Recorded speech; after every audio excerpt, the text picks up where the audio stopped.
Hi, sorry, we've broken it into two videos because there was a little bit of prep in the middle.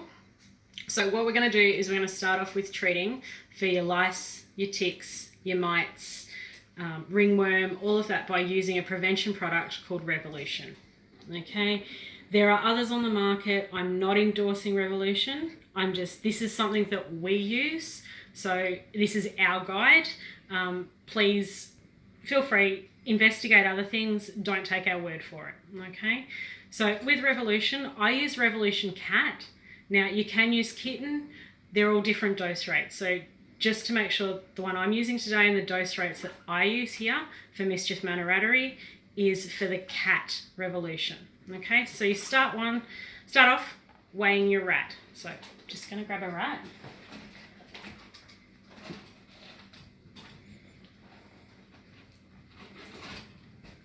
Okay, come here, Miss Ruby. So this is Ruby. She's going to be one of our models today. Now, we class Ruby as one of our difficult rats for giving treatment to. She's a bit of a squirmer. Okay, so to weigh your rat, you need a container that's big enough for them to sit in and a decent set of kitchen scales. Okay, so just by popping your rodent in, they'll move around. You'll try and get your base weight, and she's at 470 grams. So she's a very big girl. Okay, so with Revolution Cat, it's 0.01 mil per 100 grams. So as she's 470 grams, I would treat her as a 500 gram rat. Okay, so she would receive 0.05 mil of a dose, and that's placed between the shoulder blades.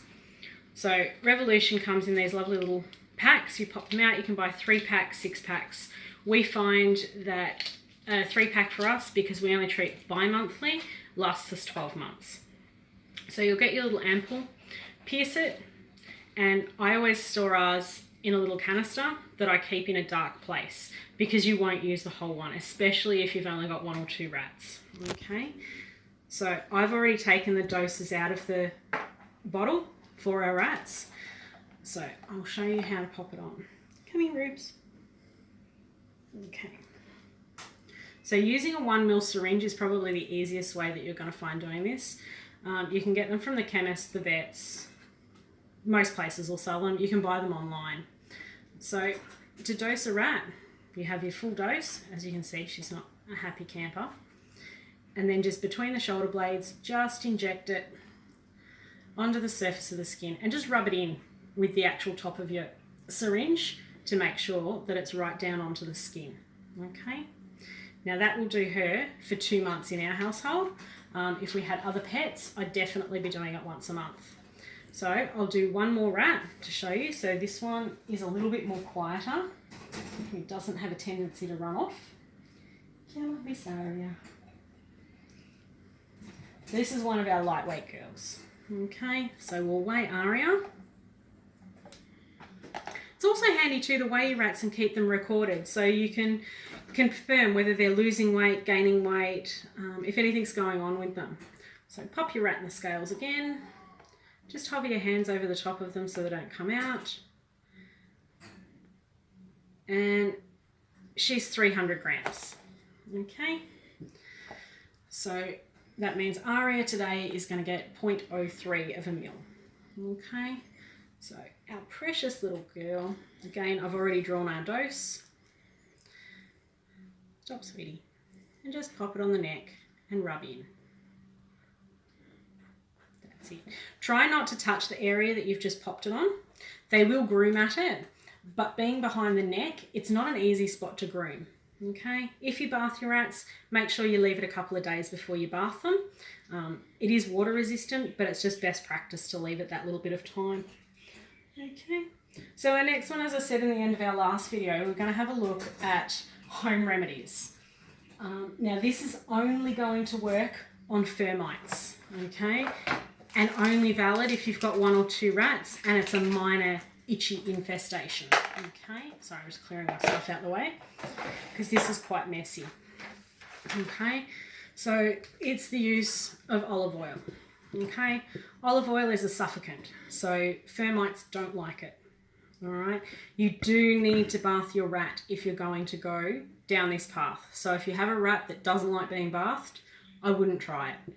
Okay, I've had success with it in the past when we only had one rat. When she was a solitary rat, she got a bit of a mite infestation and it worked really well. It even healed her skin up. But if you've got a big mischief, it's a lot of time and effort and it may not give you the results that you're after. So I'll show you how it's done in case you've got that one rat that you just want to give it a go first before using a chemical product. So our little demonstration today is going to be on my squirmy boy, Floki. Odie, get back in the cage. Okay, so to do a rat olive oil bath, you do need quite a bit.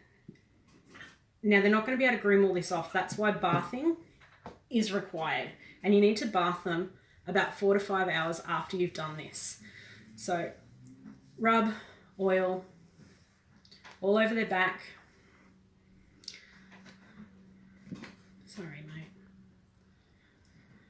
You're doing a good job. Come on. All over their belly. Pay attention to their pits. I know it's cold.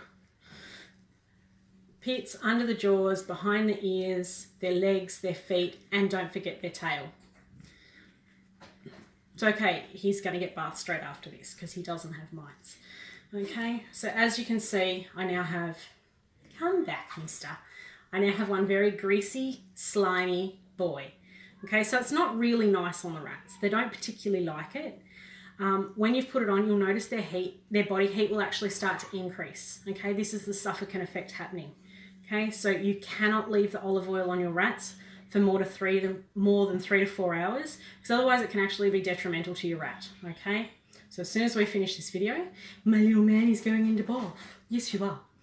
All right, so that is olive oil treatment. Not recommended, but an option. All right, the next one I'm going to show you is after you've used Revolution. Sorry, I just need to pack this up. After you use Revolution and you've got skin irritation left. So the rats have still got little scabs, they're a bit red, they're a little bit itchy, they don't feel great. Coconut oil is one of the best healers. Now it's antibacterial, antifungal, and antiviral as well. There's a chemical in both solidified coconut oil and fractionated coconut oil, which will help. It's called monolaurin. So this is your solidified coconut oil. Great, a little bit harder to use. The other stuff is MCT. Now, I buy it in 20-litre drums, but you can buy it from health food stores, some supermarkets. It's a fractionated coconut oil, so it always stays liquid. Great for cooking, same as your other coconut oils. So it is around, and I definitely suggest using the MCT over the solidified oils. It's just easier to apply to your rat, and you don't need a lot, and this doesn't need to be washed out. So I'm going to grab my other little test subject. Come on, Odie. Good boy. So, hang on, focused. All right. So to do your monolaurin treatments or your coconut treatments, you're wanting to focus on wherever there is lumps and bumps. So normally they'll be behind the ears, just under the armpits. You'll find them around the backside and just at the tip of the tail. Okay. So to do the monolaurin treatment, just a little bit of coconut oil and just massage it into the rat. Okay, round behind the ears. Sorry, not that you can see that. Round behind the ears, under his arms, anywhere that you can feel scabs and sores. Now you don't need to wash it out. They'll actually eat this. It's not harmful to them. If you've only got solidified oil, same thing. A little bit on the finger, into the area and just massage. Okay. It'll actually soothe the skin. You'll notice within a couple of hours the redness will start to disappear. If you've got major breakouts down the back of the skin, feel free to just apply. And as you can see, he's actually licking it off of me because it tastes nice. Okay, it's healthy for them, it's healthy for us. All right, nice bit of ratsage. Definitely not a bad thing. So that's your aftercare for mites treatments, especially when their skin is red and irritated. Thank you for watching. Sorry these have been such a long video, but hopefully you'll get some more information out of it, or have got some decent information out of it. We're also going to attach the Word document file to the file section in Australian Pet Rats, so you're actually able to have a read and see the pictures yourself, just in case you've missed something over the last 2 videos. Thank you.